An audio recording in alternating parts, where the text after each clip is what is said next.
Everybody, I am PL Nareda, Assistant Professor, and today we will study Lotus Eaters. Lotus Eaters Kavita Victorian poet Tennyson के द्वारा लिखी गई है और इसका फर्स्ट पार्ट हमने पहले कंप्लीट कर लिया।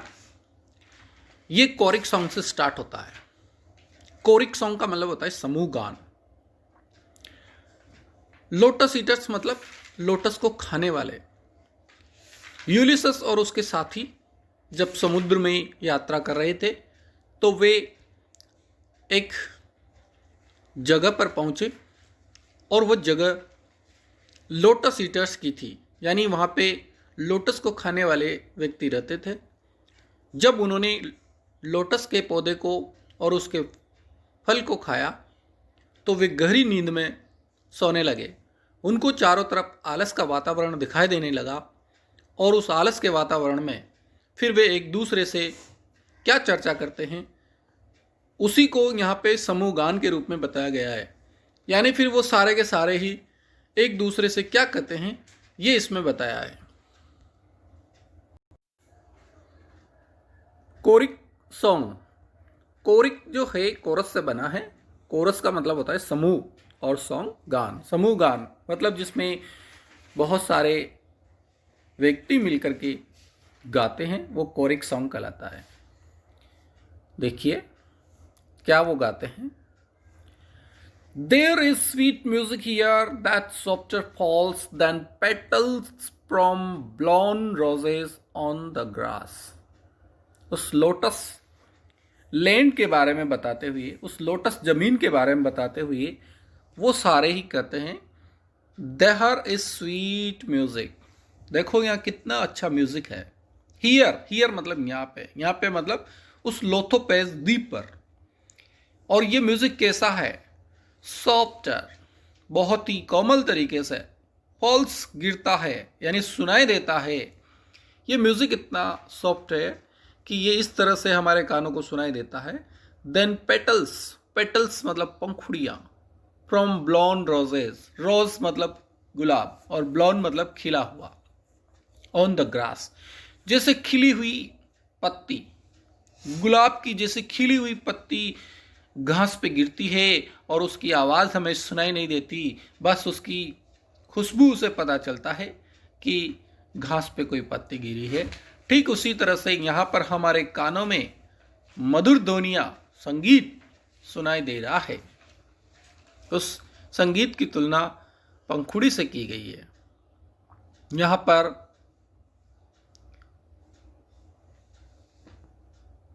और भी चीज़ें हैं जिनसे उस संगीत की तुलना की गई है। और नाइट ड्यू, ड्यू का मतलब होता है ओस की बूंदे। Night dews on still water between walls of shadowy granite in a gleaming pass. या नाइट ड्यू जैसे ओस की बूंदे। कौन सी ओस की बूंदे? नाइट ड्यू, रात्रि में जैसे ओस की बूंदे गिरती है। कहाँ पे? ऑन स्टिल वाटर्स, शांत पानी के ऊपर। जैसे रात्रि में शांत पानी के ऊपर ओस की बूंदे गिरती है। अगर पानी के ऊपर पत्थर फेंका जाए तो उसमें से आवाज आती है, लेकिन ओस की बूंदे जो धीरे धीरे गिरती है पानी में तो उनकी आवाज हमें सुनाई नहीं देती। Between walls of shadowy granite, shadowy granite, granite मतलब मार्बल, शेडोवी ग्रेनाइट मतलब काला मार्बल। शेडोवी मतलब होता है छायादार, यहाँ छायादार से मतलब एक काला मार्बल। इन ग्लीमिंग पास, और जो चमकते हुए पास है, पास मतलब गलियारे, वहाँ पे जो ग्रेनाइट है, काला जो ग्रेनाइट है उसके ऊपर ओस की बूंदें गिर रही है। तो जिस तरह से ओस की बूंदें पानी में और उस शेडोवी ग्रेनाइट के ऊपर गिरती है, वैसी ही कोमल संगीत हमारे कानों में आता है। Music that gentler on the spirit lies than tired eyelid upon tired eyes। देखो वो संगीत हमारे कानों में किस तरह से आ रहा है। Music that gentler on the spirit lies, संगीत दैट gentler बहुत ही कोमल तरीके से ऑन द स्पिरिट लाइज हमारी आत्मा को छूता है। संगीत जैसे हमारी आत्मा को छूता है और उसकी आवाज़ हमें सुनाई नहीं देती। जब कोई अच्छा सा संगीत हम सुनते हैं तो हम मन से प्रसन्न हो जाते हैं। Then tired eyed upon tired eyes, जैसे टायर्ड आईलिड्स, आईलिड्स का मतलब होता है आँखों के ढक्कन, आँखों की पलकें जिनको कहा जाता है, आईलिड्स आँखों की पलकें, और टायर्ड थकी हुई, अपॉन टायर्ड आईज थकी हुई आँखों पे।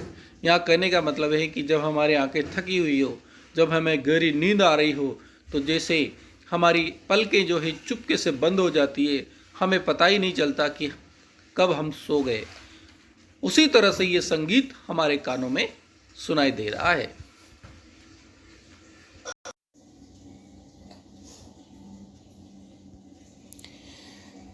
Music that brings sweet sleep down from the blissful skies, ये ऐसा संगीत है, म्यूजिक ऐसा संगीत है दैट ब्रिंग्स स्वीट स्लीप, जो बहुत ही मधुर नींद ला रहा है, down from the blissful skies.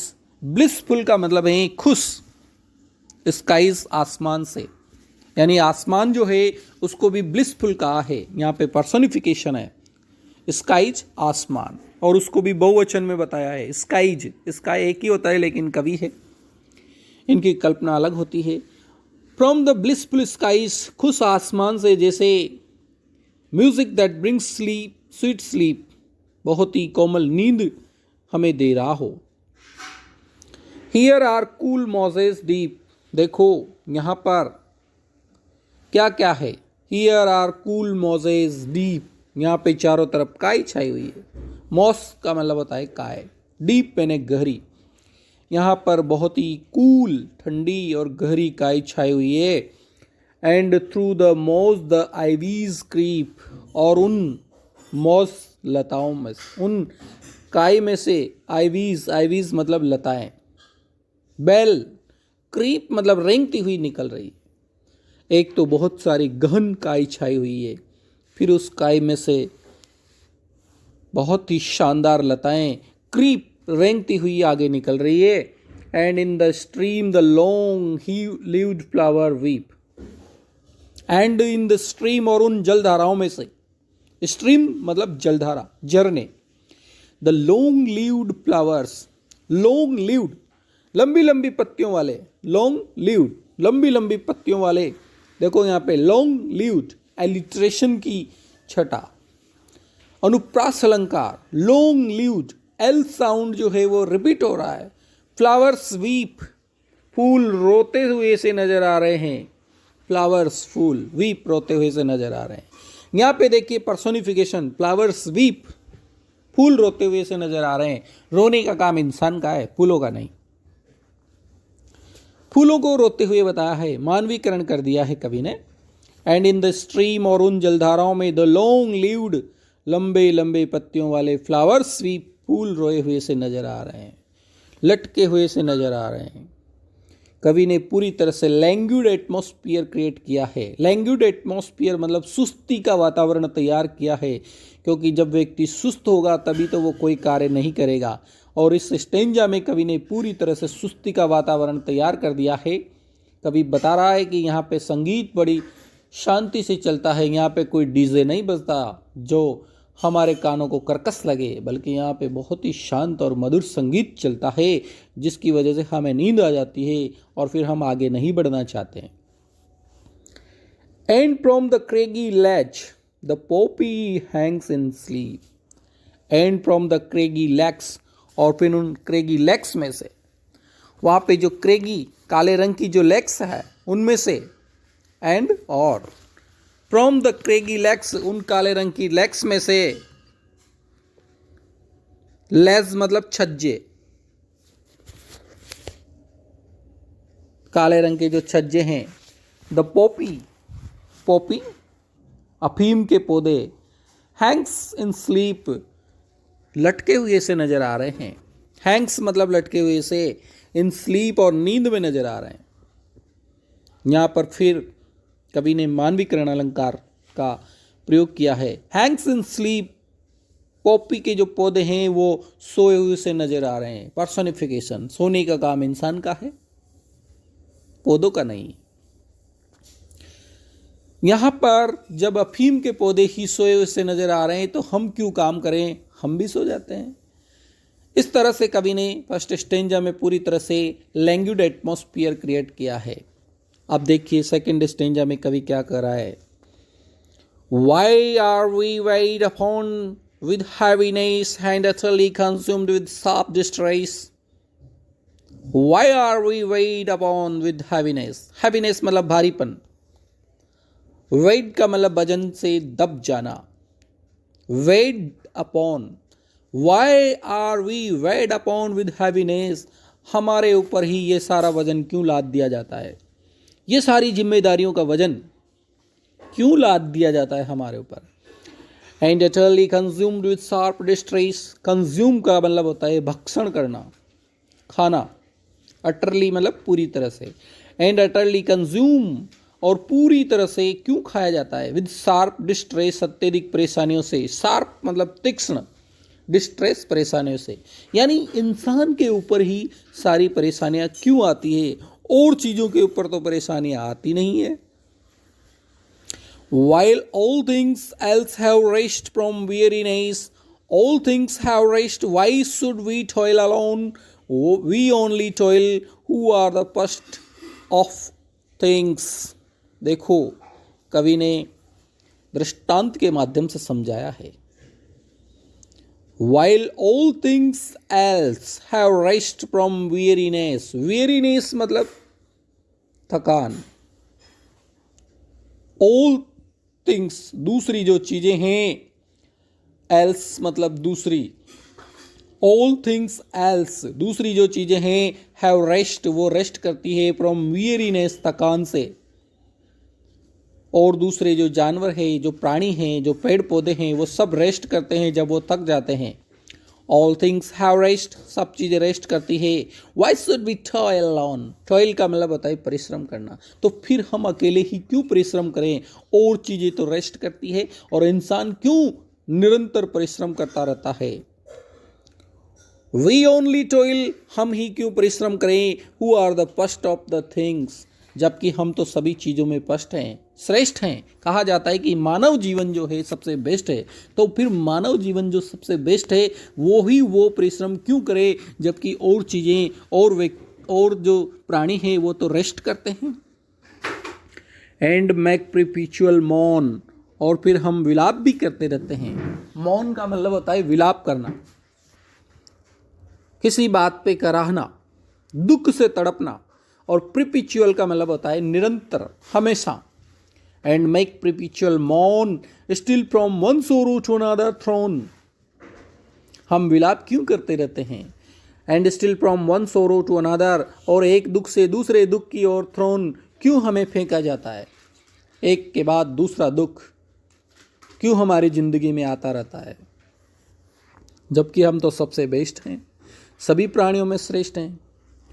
Nor ever fold our wings, हम कभी भी हमारे विंग्स को नहीं समेटते हैं। विंग्स का मतलब होता है पंख, यहाँ पंख से मतलब हैं हमारे कार्य कभी भी पूर्ण क्यों नहीं होते हैं, क्यों हमारी जीने की लालसा जो है बहुत ज़्यादा बढ़ी हुई रहती है, हमारे कार्य कभी ख़त्म क्यों नहीं होते हैं। एक साइकिल वाला मोटरसाइकिल खरीदता है, मोटरसाइकिल वाला कार खरीदता है, कार वाला BMW की सोचता है, तो उसके जो विंग्स है वो क्यों नहीं ख़त्म होते हैं, मनुष्य की कल्पना के जो विंग्स है वो क्यों नहीं खत्म होते हैं।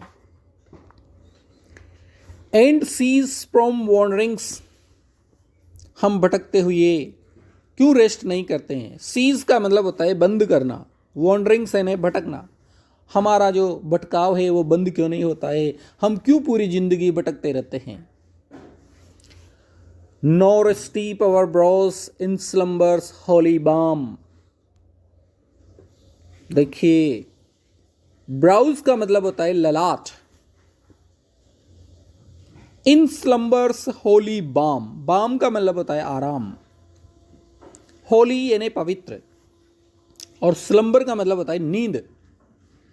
क्यों हम नहीं डुबोते हैं, स्टीप का मतलब होता है डुबोना, हम क्यों नहीं डुबोते हैं किसको, आवर ब्राउज, हमारी ललाट को, यहाँ ललाट से मतलब है आँखों को, इन स्लम्बर्स हैवी बाम, नींद की गहरी रेस्ट में, यानी हम नींद क्यों नहीं लेते हैं, हम चैन से क्यों नहीं सोते हैं, हमें चैन क्यों नहीं पड़ता है। कवि कह रहा है कि हमें चैन क्यों नहीं है, और सब लोग और सब प्राणी चैन से सोते हैं, और इंसान ऐसा क्यों है कि उसको चैन नहीं पड़ता है।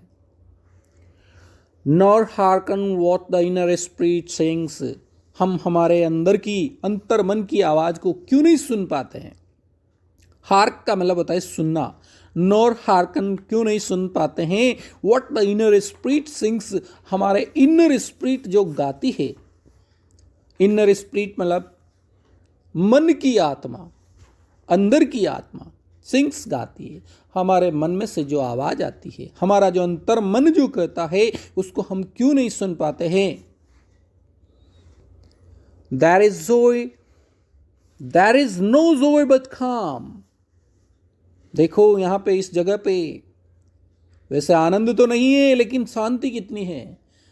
देर इज नो जॉय, यहाँ पे कोई आनंद नहीं है, किसी तरह का आनंद नहीं है, बट काम, लेकिन शांति है, चारों तरफ शांति ही शांति है। काम का मतलब होता है शांति, peaceful atmosphere. Why should we toil the roof and crown of things, हम क्यों परिश्रम करें। कवि कह रहा है हम इंसान हैं, why should we toil, only toil, हम ही क्यों परिश्रम करें। टॉयल का मतलब होता है परिश्रम करना। हम क्यों परिश्रम करें। The roof and crown of things, जबकि हम तो रूफ और क्राउन हैं सभी चीज़ों में। रूफ एंड क्राउन से मतलब है ताज, श्रेष्ठ। इंसान को सभी प्राणियों में श्रेष्ठ बताया गया है। फिर कवि कह रहा है कि जब हम सभी प्राणियों में श्रेष्ठ हैं, तो हम क्यों परिश्रम करें। और चीज़ें और व्यक्ति और प्राणी तो परिश्रम करते नहीं। क्या कभी आपने देखा है कि कोई दूसरे जानवर हमारी तरफ पैसे जोड़ते हैं, हमारी तरफ परिश्रम करते हैं, तो फिर क्यों हम परिश्रम करें। इसके थर्ड स्टेंजा में अब देखिए, lo in the middle of the wood the folded leaf is wooed from out the bud. कवि यहाँ पे हमें विभिन्न प्रकार के उदाहरणों के माध्यम से समझाएगा कि हम क्यों परिश्रम करते हैं। कोई कली, कोई पत्ती, कोई फूल कभी इतना परिश्रम नहीं करता, फिर हम क्यों परिश्रम करते हैं। लो का मतलब होता है look. In the middle of the wood, जंगल के बीच में चले जाओ और वहां जाके देखो। क्या देखो। लो मतलब लुक। ये जो वर्ड है लो, इसका मतलब होता है लुक, देखो। In the middle of the wood, जंगल के बीच में जाकर के देखो। द फोल्डेड लीफ मतलब पत्ती, और फोल्डेड मतलब सिमटी हुई पत्ती को देखो। Is wooed from out the bud, वो ऊ करती है, wooed from out the bud का मतलब होता है कली, BUD बड, वो कली में से बाहर निकलती है। ऊड फ्रॉम आउट द बड, उसको बाध्य कर देती है। ऊड का मतलब होता है बाध्य कर देना। फ्रॉम द बड, कली को। फूल को देखो, वो कली को बाध्य कर देता है। कली जो है बाहर निकलती है और फूल बन जाती है। With vines upon the branch and there grows green and broad and takes no care। और फिर क्या होता है। कली, फूल, पत्ती देखो जंगल के बीच में जाकर के। Lo in the middle of the wood, जंगल के बीच में जाकर देखो। द फोल्डेड लीफ, सिमटी हुई सी जो पत्ती होती है। Is wooed from out the bud, वो कली में से बाहर निकलती है। With winds upon the branch, और हवा के साथ, विद वाइंड्स हवा के साथ, अपॉन द ब्रांच शाखा पे खिल जाती है। एंड देयर ग्रोज ग्रीन, और फिर वो हरी हो जाती है। एंड ब्रॉड, और चौड़ी हो जाती है। एंड टेक्स नो केयर, और उसको किसी चीज़ की केयर नहीं है, कोई परवाह नहीं है। कवि यहाँ पे बता रहा है कि हमें बहुत परवाह होती है, लेकिन वो एक पत्ती के माध्यम से समझा रहा है कि जो पत्ती है वो पहले कली में लिपटी हुई रहती है, फिर जैसे ही हवाई चलती है उन हवाओं के साथ वो पत्ती बन जाती है, फिर शाखा पे लटकती है, फिर हरी हो जाती है, फिर बड़ी हो जाती है, एंड टेक्स नो केयर, और उसको किसी चीज़ की परवाह नहीं होती है। सन स्टिप्ड एट नून, दोपहर के समय वो धूप में खिलती है। सन स्टिप्ड, स्टिप्ड का मतलब डूबी रहती है, सूर्य की धूप में वो डूबी रहती है। एंड इन द मून, और चंद्रमा की रोशनी में वो डूबी रहती है। कब? नाइटली ड्यू फीड, रात्रि में ओस की बूंदों को भक्षण करती है। नाइटली, रात्रि में, ड्यू, ड्यू मतलब ओस की बूंदों को फीड खाती है। एंड टर्निंग येलो, फिर पीली पड़ जाती है। एंड टर्निंग येलो, टर्न मतलब पड़ जाती है, येलो, फॉल्स और गिर जाती है। And floats down the air, और हवा के साथ तैरती हुई नीचे गिर जाती है। कवि ने पत्ती का पूरा जीवन बता दिया। कली में खिली रहती है, फिर बड़ी होती है, दिन में सूर्य की धूप में खिलती है, रात्रि में चंद्रमा की ओस की बूंदों में वह अपना भोजन करती है, फिर पीली पड़ जाती है और गिर जाती है, और गिरती भी है तो नीचे तैरती हुई हवा में गिर जाती है। और मनुष्य बहुत चिंता करता है, पत्ती को कोई चिंता नहीं है। लो, कभी नेक्स्ट एग्जाम्पल देता है। Sweeten with the summer light, the full juiced apple waxing over mellow, drops in silent autumn night.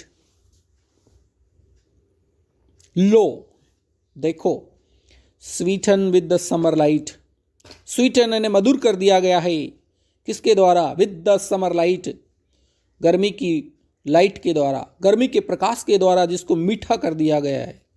क्या? द फुल जूस एप्पल, पूरा जूस से भरा हुआ एप्पल। एप्पल को देखो। वैक्सिंग ओवर मेलो ड्रॉप्स इन ए साइलेंट ऑटम नाइट। वैक्सिंग, पीला पड़ जाता है, फिर वो पहले जूस से भरा रहता है। गर्मी में एप्पल जो है फुल जूस से भरा रहता है। वैक्सिंग ओवर मेलो, फिर जरूरत से ज़्यादा वो पक जाता है। मेलो मतलब ओवर मेलो मतलब जरूरत से ज़्यादा पक जाता है। वैक्सिंग, पीला पड़ जाता है। Drops in silent autumn night, और जैसे ही साइलेंट ऑटम नाइट आती है, रात्रि आती है, ऑटम की जैसे ही नाइट आती है तो वो नीचे गिर जाता है। ड्रॉप्स, गिर जाता है। पहले कवि ने पत्ती का उदाहरण दिया, पत्ती का जीवन बताया। अब इन पंक्तियों में कवि एप्पल का उदाहरण दे रहा है। एप्पल को देखो, गर्मी में पकते हैं, जूस से भर जाते हैं और नीचे गिर जाते हैं। All its allotted length of days, ये अपना जीवन जीता है। All its allotted length, allot यानी जिसको जितना अलॉट किया है, निर्धारित लेंथ ऑफ डेज, दिनों तक, जितने दिन का जीवन काल इसका दिया है उतने दिन तक ये जीता है। The flower ripens in its place, ripens and fade and falls and hath no toil, fast rooted in the fruitful soil। जिसको जितना जीवन दिया है, जितने दिन का जीवन दिया है, all its allotted length of days, उतने दिन तक ये जीता है। The flowers ripen in its place, फूल जो है खिलते हैं और पकते हैं। The flower ripens, फूल पक जाते हैं, in its place, इसकी जगह पे। राइपन्स एंड फेड्स, पक जाते हैं और मुरझा जाते हैं। एंड फॉल्स, और गिर जाते हैं। एंड हैथ नो टॉयल, और उनको कोई परिश्रम नहीं करना पड़ता। फूल फल जिनको जितने दिन के लिए निर्धारित किया जाता है उतने दिन में पक जाते हैं, खिल जाते हैं, गिर जाते हैं, और उनको परिश्रम नहीं करना पड़ता। सिर्फ एक इंसान ही है जिसको परिश्रम करना पड़ता है। Fast rooted in the fruitful soil, fast rooted,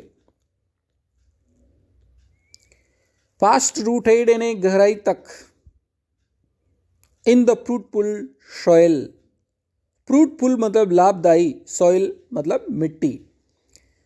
fast rooted in the fruitful soil, और जल्दी से जड़ों के रूप में चले जाते हैं, यानी फल पकता है और बीज वापस कहाँ चला जाता है? रूटेड, जड़ों के रूप में चला जाता है।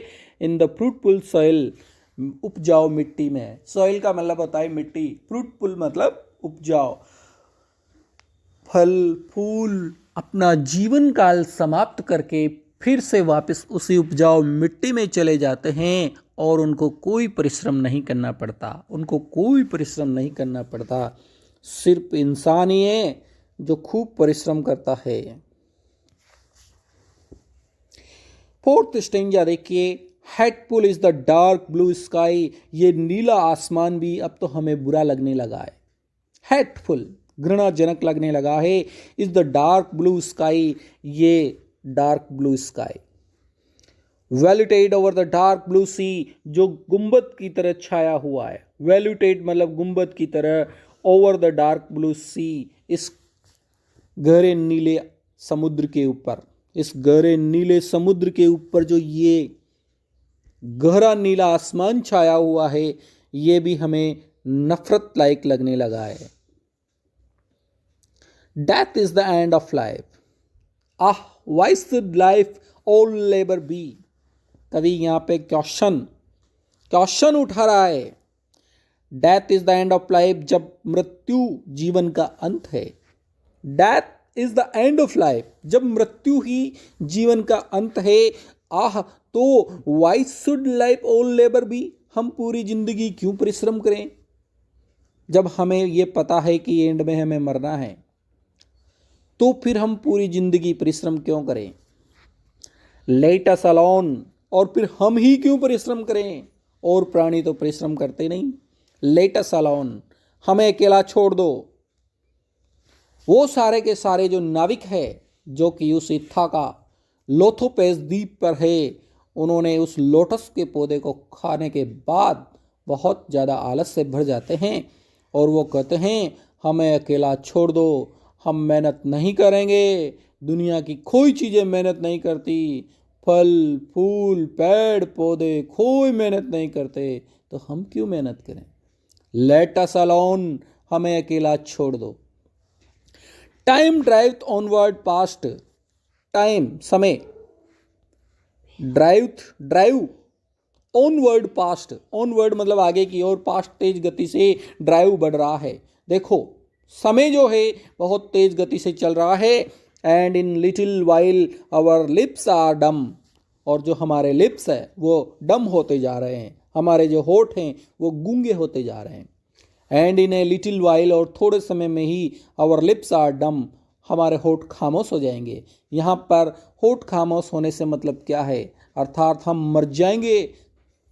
समय बहुत तेज गति से आगे बढ़ रहा है और कुछ समय में ही हम मर जाएंगे, इसीलिए हमें ये जो समय है इसका आनंद लेने दो।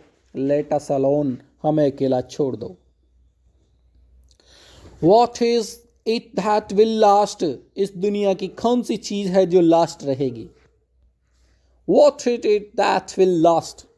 ऐसी कौन सी चीज है जो हमेशा रहेगी।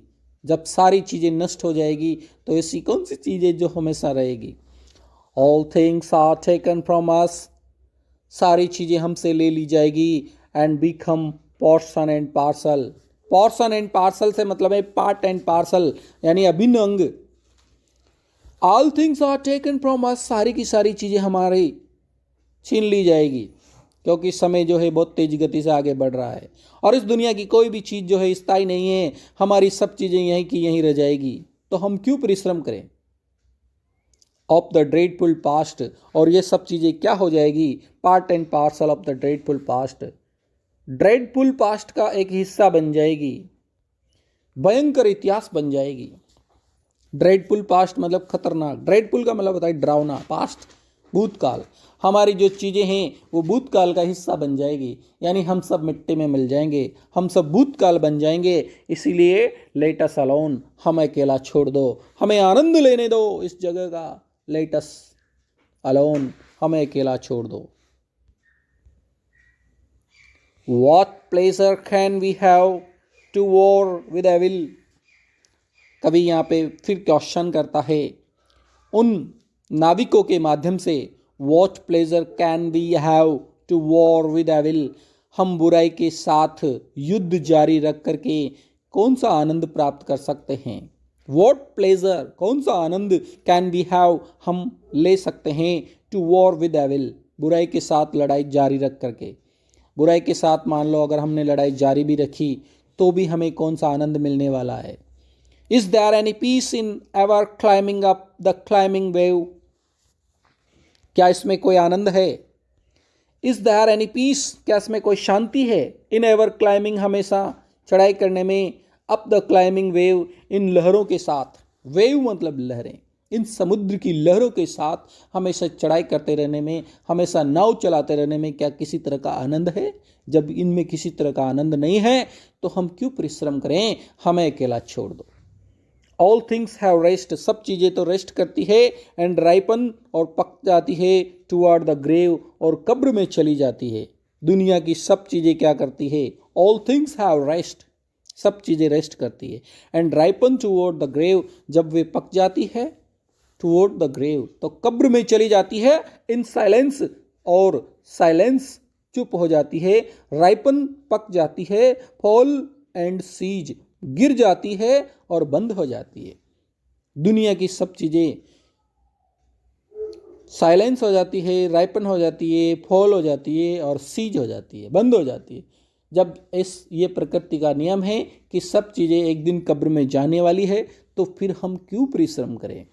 गिव अस लॉन्ग रेस्ट और डेथ, दे दो हमें भी एक लंबा रेस्ट और डेथ, या दे दो हमें भी मौत। गिव अस लॉन्ग रेस्ट, हमें एक लंबा आराम चाहिए, और डेथ या मौत, डार्क डेथ, काली मौत, और ड्रीमफुल ईज, और ड्रीमफुल ईज, ड्रीमफुल सपने, और सपने भी कैसे? ईज, आराम से। ऐसा ना हो कि फिर हम सपने में भी परिश्रम करते रहें। इस तरह से वो सारे के सारे नाविक उस द्वीप पर आलस से भरी हुई बातें करते हैं।